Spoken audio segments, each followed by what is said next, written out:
मंचर तालुका आंबेगाव येथे दिवसाढवळ्या मोटार चोरीचा प्रकार उघडकीस आला आहे। चोरट्यांनी दिवसाढवळ्या शेतातील पाण्याच्या टाकीची मोटार काढून नेतानाचे सर्व चित्रीकरण सीसीटीव्हीत कैद झाल्याने हा प्रकार उघडकीस आला आहे। मंचर परिसरात मोटार व वायर चोरीच्या घटना दिवसेंदिवस वाढलेल्या आहेत। मंचर पोलीस त्या कामी तपास करत आहेत।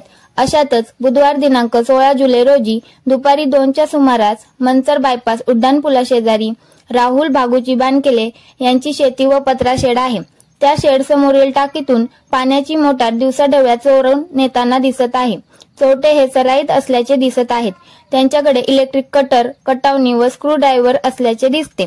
चोरी करून चोरटे नारायणगावच्या दिशेने गेलेले असून सदर चोरट्याकडे लाल रंगाची बिगर नंबरची स्प्लेंडर गाडी असून सदर चोर कोणाला दिसल्यास अथवा कुठे पाहिले असल्यास मंचर पोलिसांशी संपर्क साधावा हे आवाहन करण्यात आले आहे।